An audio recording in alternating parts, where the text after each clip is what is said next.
All right, so this is the linear takeoff drill. So it's very similar to the half lane approach drill, but now we're really just focusing on the visualization aspect of not jumping side to side and trying to jump straight. So I've got a measuring tape right here, okay? And I'm just gonna point out a concept, okay? What is a shorter distance?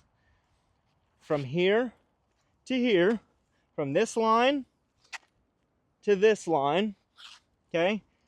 This is exactly 5 feet, okay? That's exactly 5 feet from there to here. Now, if I go from here to there, and now I go from here, this corner to this corner, it's no longer 5 feet, it's now 9 feet.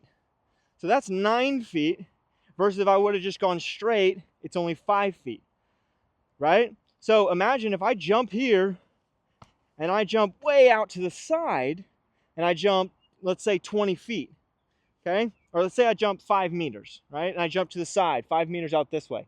If I had jumped straight, well, imagine that 9 now here to here is way out here. So if I had jumped 5 meters that way, I would have jumped like 5.5, almost 6 meters if I just jumped straight. If I jumped 20 feet out to the side, I could have jumped 23 feet if I had jumped straight. So what we want to do is work on jumping straight and minimize the path that we're going to travel, right? The shortest distance between 2 points is a straight line, and that's what we want. So what am I going to do? Well, for starters, move this off to the side a little bit. I'm going to run down and just have them jump. And I, as a coach, am going to stand right about where the camera is.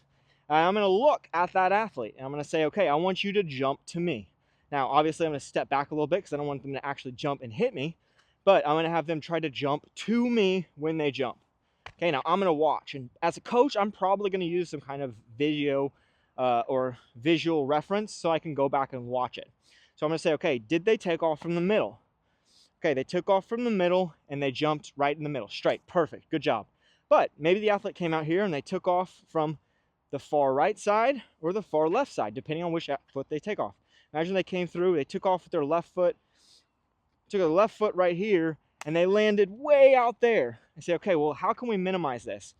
Well, if they're having a lot of variability here at the takeoff board, so sometimes they're taking off from here, sometimes they're taking off from here, sometimes they're here, they're kind of all over the place, then we're going to go back to that half lane drill and we're going to focus on minimizing the area that they can take off from.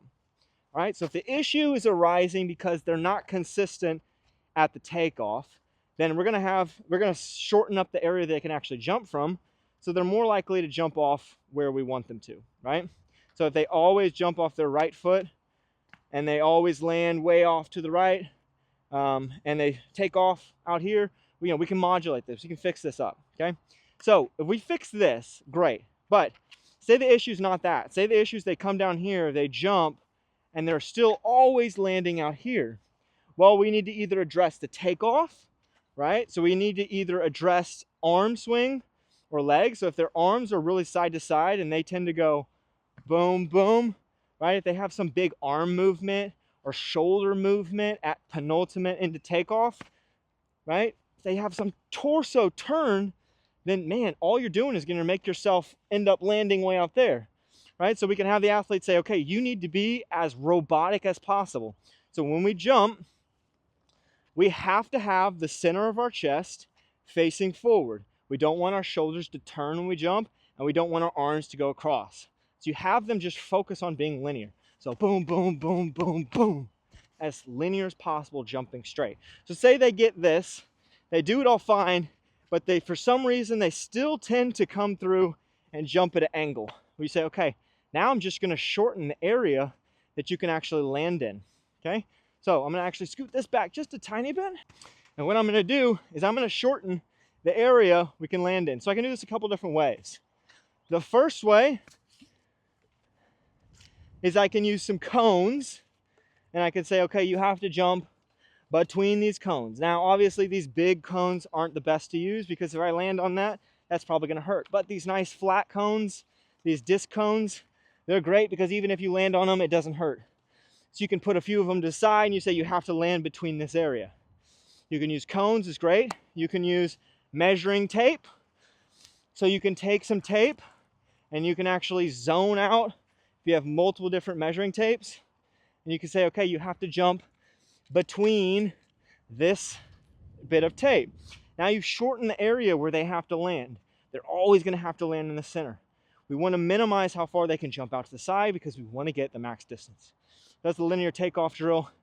Try to figure out what's causing them to jump side to side. Maybe it's just a mental thing. They always want to land to the left. They jump off their left foot, and they always want to land out here. Or they jump to the right, and they always want to land off to the right. Just say, hey, let's not do that anymore. Let's get yourself always going straight so we can maximize our distance.